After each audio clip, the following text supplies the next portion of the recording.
اللہ تعالیٰ فرماتے سورہ مائدہ میں سورہ نمبر 5 آیت نمبر 55 میں، آپ کے دوست صرف وہ ہے، آپ کے دوست صرف اللہ اور اللہ کے رسول ہے، اور وہ مومن جو نماز قائم کرتے ہیں اور زکوٰۃ دیتے ہیں۔ اللہ فرماتے ہیں آپ سے سورہ مائدہ میں سورہ نمبر 5 آیت نمبر 55 میں، آپ کے دوست صرف اللہ، اللہ کے رسول اور وہ مومن ہیں جو نماز قائم کرتے ہیں اور زکوٰۃ دیتے ہیں۔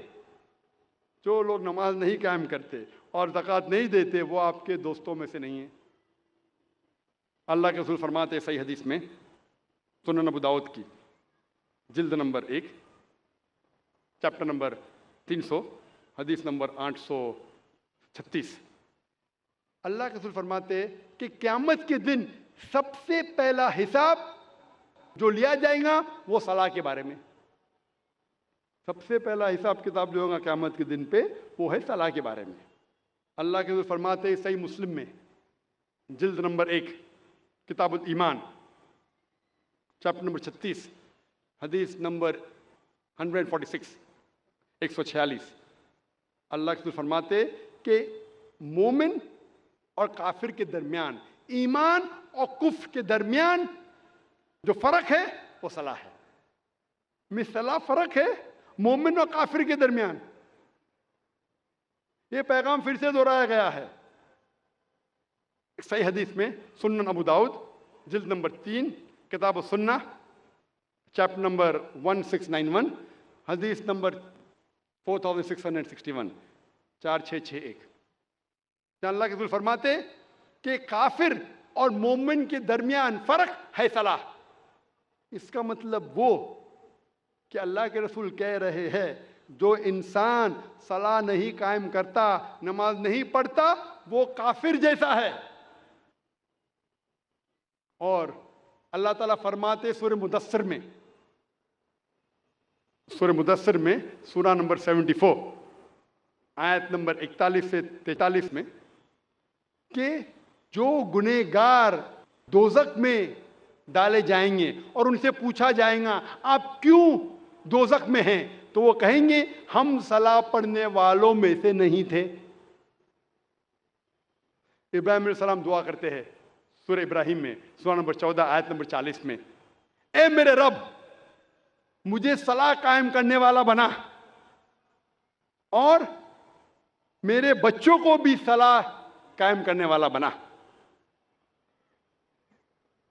قرآن مجید میں دعا ہے سورہ بقرہ میں سورہ نمبر 2 آیت نمبر 201 میں، ربنا آتینا فی الدنیا حسنۃ وفی الآخرۃ حسنۃ وقنا عذاب النار، اے رب ہمیں اچھی چیز دے، ہمیں کامیابی دے اس دنیا میں اور آخرت میں، اور ہمیں دوزخ کی آگ سے بچا۔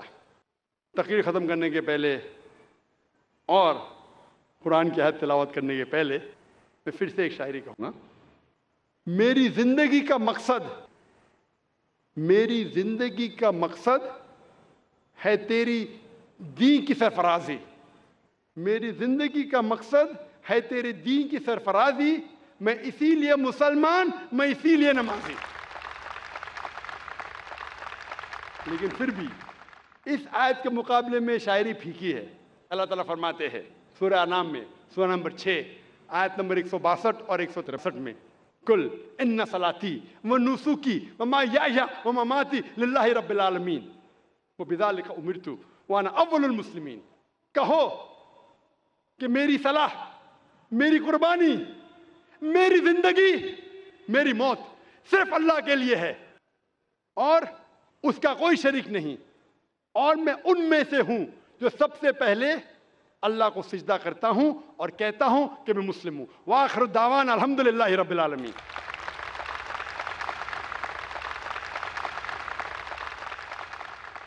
میری زندگی کا مقصد تیرے دین کی سرفرازی، میں اسی لیے مسلمان، میں اسی لیے نمازی۔ یہ تھے ڈاکٹر ذاکر نائک صاحب جو نماز یعنی صلاح کے جسمانی، روحانی اور طبی فوائد آپ کے سامنے قرآن و حدیث اور سائنس کی روشنی میں بیان فرما رہے تھے۔ ہم بے حد ممنون ہیں ان کے۔ ظاہر بات ہے انہوں نے بتایا کہ نماز کس طریقے سے ہمارے اندر ڈسپلن پیدا کرتی ہے، مساوات اور بھائی چارگی کا اور اخوت کا درس دیتی ہے، کس طریقے سے امیر اور غریب، فقیر اور بادشاہ، ملازم اور آقا کو ایک ساتھ کس طریقے سے کندھے سے کندھا اور پیر سے پیر ملا کر کھڑا کر کے بتاتی ہے کہ سب ایک ہیں، ان میں کوئی بڑا اور چھوٹا نہیں ہے۔ آ گیا عین لڑائی میں اگر وقت نماز، قبلہ رو ہو کے زمیں بوس ہوئی قوم حجاز، ایک ہی صف میں کھڑے ہو گئے محمود و ایاز، نہ کوئی بندہ رہا نہ کوئی بندہ نواز، بندہ و صاحب و محتاج و غنی ایک ہوئے، تیری سرکار میں پہنچے تو سبھی ایک ہوئے۔ لیکن میرے دوستو، جیسا کہ ڈاکٹر ذاکر صاحب نے کہا کہ ہماری نماز ہونی چاہیے۔ اگر پیروں پر کھڑے رہنا ہی عبادت ہے، اگر پیروں پر کھڑے رہنا ہی صرف عبادت ہے، تو جنگل کے درختوں سے زیادہ آپ کھڑے نہیں رہ سکتے۔ نماز میں خشوع ہونا چاہیے، خضوع ہونا چاہیے، جیسا کہ انہوں نے بتایا کہ ہم قانتین بن کر بالکل خشوع اور خضوع کے ساتھ، حاضر دماغی کے ساتھ نماز کو سمجھ کر پڑھنے کی کوشش کریں۔ قرآن پاک کا ترجمہ ہم کو پہلے پڑھنا چاہیے، اور نماز کے دوران ہم اسی میں گھومتے رہیں کہ امام صاحب کیا تلاوت کر رہے ہیں، یا جو میں پڑھ رہا ہوں اس کا مطلب کیا ہے، تو انشاءاللہ ہماری نماز ہوگی۔ ورنہ ایسا نہ ہو کہ بقول علامہ اقبال کہ کبھی قبلہ رو جو کھڑا ہوا تو حرم سے آنے لگی صدا، تیرا دل تو ہے صنم آشنا، تجھے کیا ملے گا نماز میں۔ اور ایسا نہ ہو کہ جب ہم کبھی زمین کے اوپر سجدہ کریں تو وہ حصہ زمین کا ہمارے بارے میں ہمارے خلاف یہ گواہی دے، جیسا کہ فارسی شاعر نے شعر کہا ہے کہ بزمیں تو سجدہ کردم ز زمین ادا برآمد، کہ مرا خراب کر دی تو بسجدہ ریائی، کہ جب میں نے زمین کے اوپر سجدہ کیا تو زمین کے اس ٹکڑے سے آواز آئی کہ تم نے مجھ کو ریاکاری کے سجدے سے خراب اور ناپاک کر دیا۔ اس لیے میرے دوستو، ہمیں نمازوں کا اہتمام کرنا چاہیے۔ نماز کسی بھی حال میں معاف نہیں ہے سوائے چند موقعوں کے، جیسا کہ ڈاکٹر صاحب نے تفصیل سے اس کے اوپر روشنی ڈالی۔ اب ڈاکٹر صاحب کی تقریر کا جو دوسرا دلچسپ اور انتہائی مؤثر سیشن ہے، جو سوال و جواب کا سیشن ہے، وہ اب ہم شروع کرتے ہیں۔ سوال و جواب کو شروع کرنے سے پہلے چند باتوں کا دھیان رکھنا تمام بھائیوں اور بہنوں کے لیے ضروری ہے۔ سب سے پہلی بات تو یہ ہے کہ سوال کرنے والا اپنا نام اور پروفیشن یعنی جو پیشہ ہے وہ ضرور بتائے۔ سوال مختصر ہو، کوئی لمبی چوڑی گفتگو اور بات چیت نہ ہو۔ سوال خاص طور پر اگر مسلمان بھائیوں اور بہنوں کو سوال کرنے کا موقع ملے تو ان کا سوال عنوان کے مطابق ہونا چاہیے، جیسا کہ آج کی تقریر کا عنوان ہے ڈاکٹر صاحب کی، صلاح، ہدایت اور رہنمائی کا راستہ۔ ہمارے غیر مسلم بھائی اور ہماری غیر مسلم بہنیں، ان کو اجازت ہوگی کہ وہ اسلام کے بارے میں کوئی بھی سوال ڈاکٹر صاحب سے کر سکتے ہیں۔ اسی کے ساتھ ساتھ میں گزارش کروں گا تمام سوال کرنے والے بھائیوں اور بہنوں سے کہ کوئی فقہی سوال نہ کریں اور اختلافی سوال نہ کریں۔ اگر کوئی ایسا سوال ہوگا جو اختلافی ہو تو اس کو رد کرنے کا بحیثیت کوآرڈینیٹر کے مجھے پورا اختیار ہوگا کہ میں اس سوال کو رد کر دوں، اور اس سوال کو کرنے کی اجازت نہیں دی جائے گی۔ اب ہم باقاعدہ سوال و جواب کا یہ سیشن شروع کرتے ہیں۔ ہمارے اس پروگرام میں 4 مائک کا انتظام کیا گیا ہے۔ ایک مائک نمبر 1 ہمارے بائیں جانب ہے، اسٹیج کے ہمارے بائیں ہاتھ کی طرف ہے اور بھائیوں کی طرف۔ دوسرا بیچ میں ہمارے بھائیوں کے شعبے میں، مائک نمبر 3 بھی بھائیوں کے شعبے میں ہے، اور مائک نمبر 4 ہمارے دائیں ہاتھ پہ ہماری بہنوں کے شعبے میں ہے، اور اسی کے ساتھ ساتھ مائک نمبر 5 بھی ہماری خواتین اور ہماری بہنوں کے شعبے میں ہے۔ اب ہم باقاعدہ سوال و جواب کا پروگرام شروع کرتے ہیں۔ ہم والنٹیئر حضرات سے گزارش کریں گے، درخواست کریں گے کہ اگر قطار میں کوئی غیر مسلم بھائی ہو تو پہلے انہیں سوال کرنے کا موقع دیا جائے۔ مائک نمبر 1 سے جو بھائی کھڑے ہیں سوال کر سکتے ہیں۔ جی ہاں بھائی۔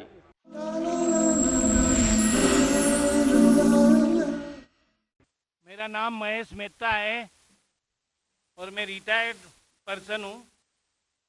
استنبول ترکی کی بات کرتا ہوں۔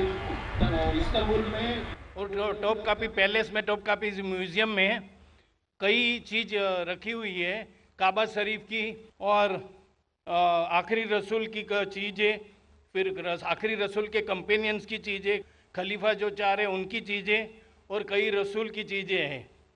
تو موسیٰ علیہ السلام، ابراہیم علیہ السلام، داؤد علیہ السلام اور یحییٰ علیہ السلام کا وہاں چیز رکھی گئی ہے۔